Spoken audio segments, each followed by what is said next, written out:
সেটা যদি জামাত ইসলাম করে আমরা জামাত ইসলামের বিরুদ্ধে কথা বলবো, সেটা যদি শিবির করে আমরা শিবিরের বিরুদ্ধে কথা বলবো, সেটা যদি বিএনপি করে আমরা বিএনপির বিরুদ্ধে কথা বলবো, সেটা যদি ছাত্রদল করে আমরা তার বিরুদ্ধে কথা বলবো, সেটা যদি এবি পার্টি থেকে শুরু করে এনসিপি থেকে শুরু করে যে এই জুলাইয়ের আকাঙ্ক্ষা ধারণ করবে না, আমরা তাদের বিরুদ্ধে কথা বলবো। আমরা অনুরোধ করব, রাজনীতিতে যদি আমরা শত্রু এবং মিত্র চিনতে ভুল করি, তাহলে আমাদেরকে আবার দীর্ঘ ফেসিবাদ, আবার দুঃশাসনের মধ্যে দিয়ে আমাদেরকে যেতে হইতে পারে। যে 28 অক্টোবরের মাধ্যমে খুনি হাসিনা বাংলাদেশে 16 বছর ফেসিবাদ কায়েম করেছিল, গুম খুন আয়নাগর তৈরি করেছিল, জাতীয় নেতৃবৃন্দকে বিচারিক হত্যাকাণ্ডের মাধ্যমে নেতৃত্ব শূন্য করার চেষ্টা করেছিল এবং বাংলাদেশের আপসীর নেত্রী বেগম খালেদা জিয়াকে দীর্ঘদিন ধরে জেলে বন্দি রেখেছিল। সেই 28 অক্টোবর থেকে আমাদের শিক্ষা নিতে হবে। আমরা যদি শত্রু এবং মিত্র এখন পর্যন্ত আইডেন্টিফাই করতে না পারি, তাহলে সামনে আবার আমাদের জন্য দুঃশাসন আসতে পারে। এখন এই শত্রু এবং মিত্র কারা? 28 অক্টোবর যদি আমরা দেখি, সে 28 অক্টোবরে খুনি হাসিনা এবং তার দোসর 14 দলীয় জোট সেদিন দিনে দুপুরে আমাদের ভাইদেরকে মেরে রক্তাক্ত করে নৃত্য করেছিল লাশের উপরে। সে নৃত্য করেছিল কারা? বাপ্পাদিত্য বসু ছাত্রমন্ত্রীর। এই দূষররা, এই কালচারাল ফেসিস্টরাই শাহবাগ কায়েম করার মাধ্যমে বাংলাদেশে দীর্ঘদিন ধরে ফেসিবাদ কায়েম করেছিল। আমাদের আলেম ওলামাদের উপর যে হত্যাকাণ্ড হয়েছিল, সেই হত্যাকাণ্ডের বৈধতা দিয়েছিল। আল্লামা দেলোয়ার হোসেন সাঈদীর রায় পরবর্তী সারা দেশে যে গণহত্যা সংঘটিত হয়েছিল, সেই গণহত্যার বৈধতা দিয়েছিল। এবং বাংলাদেশে যে ফেসিবাদ কায়েম হয়েছিল, খুনি হাসিনাকে ফেসিস্ট হতে যারা সহযোগিতা করেছিল, তারা হচ্ছে এই কালচারাল ফেসিস্টরা। এবং এই কালচারাল ফেসিস্টরাই আমাদের পার্বত্য চট্টগ্রামে যে আজকে বাংলাদেশের অখণ্ডতা, বাংলাদেশের স্বাধীনতা, সার্বভৌমত্ব আজকে যে উজ্জ্বল অবস্থায় আছে, এই পার্বত্য চট্টগ্রাম মেজর জিয়ার, শহীদ জিয়ার এবং বেগম খালেদা জিয়ার সিগনিফিক্যান্ট অবদান আছে। আজকে পার্বত্য চট্টগ্রামের সিকিউরিটি ইনশিওর করার ক্ষেত্রে আমরা শহীদ জিয়ার গুরুত্বপূর্ণ অবদান দেখতে পেয়েছি। কিন্তু এই পার্বত্য চট্টগ্রামের স্বাধীনতা, সার্বভৌমত্ব, অখণ্ডতা এবং বাংলাদেশের অখণ্ডতা নষ্ট করার জন্য এই কালচারাল ফেসিস্টরাই বিভিন্ন ধরনের ষড়যন্ত্র এবং চক্রান্ত করছে। সেখানে আমাদের এই সত্যদেরকে চিনতে হবে। জুলাই বিপ্লবের পরে আজকে এদেশের মানুষ আজাদি পেয়েছে, এদেশের বাংলাদেশপন্থী মানুষ আজাদি পেয়েছে। এই বাংলাদেশপন্থী মানুষদের মধ্যে বিভাজন তৈরি করার জন্য এই কালচারাল ফেসিস্ট শক্তি আবার নতুনভাবে ষড়যন্ত্র এবং চক্রান্ত করছে।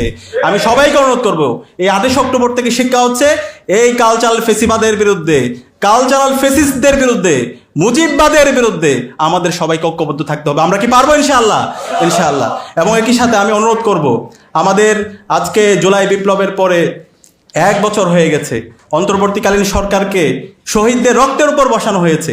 যে প্রত্যাশা, যে আকাঙ্ক্ষা নিয়ে আমরা বসেছি, যেভাবে বিপ্লবকে ধারণ করার দরকার ছিল, আমরা তার ব্যর্থই দেখতে পাচ্ছি।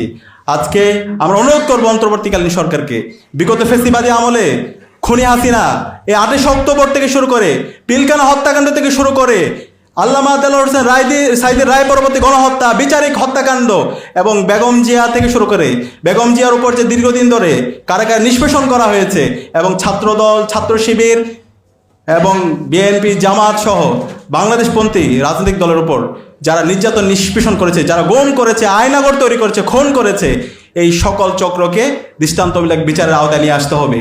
এবং এই জুলাইয়ে যে গণহত্যা এবং শিশু হত্যা সংঘটিত হয়েছে, এই প্রত্যেকটা হত্যাকাণ্ডের বিচার এই দেশে হইতে হবে। খুনি হাসিনাকে দেশে আনতে হবে, তাকে ফাঁসিতে ঝোলাতে হবে।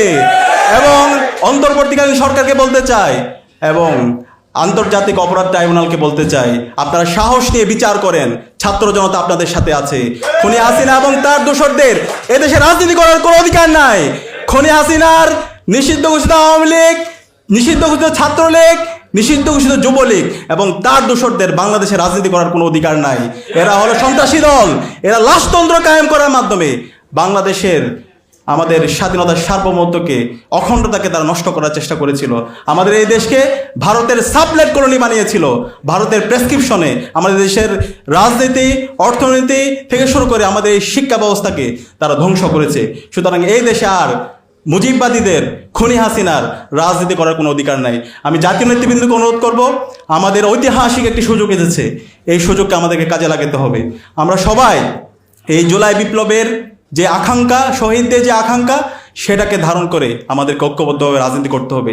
আমাদের রাজনৈতিক ভিন্নতা থাকবে, আদর্শিক ভিন্নতা থাকবে, কিন্তু খুনি হাসিনার বিচার প্রশ্নে বাংলাদেশ প্রশ্নে আমাদের সবাইকে ঐক্যবদ্ধ হইতে হবে। এই জায়গায় যদি কেউ ব্যত্যয় করে, সেটা যদি জামাত ইসলাম করে আমরা জামাত ইসলামের বিরুদ্ধে কথা বলবো। সেটা যদি শিবির করে আমরা শিবিরের বিরুদ্ধে কথা বলবো। সেটা যদি বিএনপি করে আমরা বিএনপির বিরুদ্ধে কথা বলবো। সেটা যদি ছাত্রদল করে আমরা তার বিরুদ্ধে কথা বলবো। সেটা যদি এবি পার্টি থেকে শুরু করে এনসিপি থেকে শুরু করে যে এই জুলাইয়ের আকাঙ্ক্ষা ধারণ করবে না, আমরা তাদের বিরুদ্ধে কথা বলবো। আমরা অনুরোধ করব আমাদের এই ঐতিহাসিক সুযোগে আমরা যেন সবাই ঐক্যবদ্ধভাবে বাংলাদেশ প্রশ্ন ঐক্যবদ্ধ হয়ে আমরা সবাই কাজ করি এবং আমাদের এই ঐতিহাসিক সুযোগ 54 বছর পরে আমাদের এই বাংলাদেশটাকে একটা পূর্ণাঙ্গ ন্যাশন হিসাবে বিনির্মাণ করার জন্য এবং আমাদের এই প্রতিষ্ঠানগুলোকে শক্তিশালী করার জন্য আমরা যেন সবাই ঐক্যবদ্ধভাবে কাজ করি এবং বাংলাদেশপন্থী আমরা যারা আছি সবাই ঐক্যবদ্ধভাবে আগামীর সুখী সমৃদ্ধ বাংলাদেশ বিনির্মাণে সবাই আমরা কাজ করি। সে উদাত্ত আহ্বান জানি।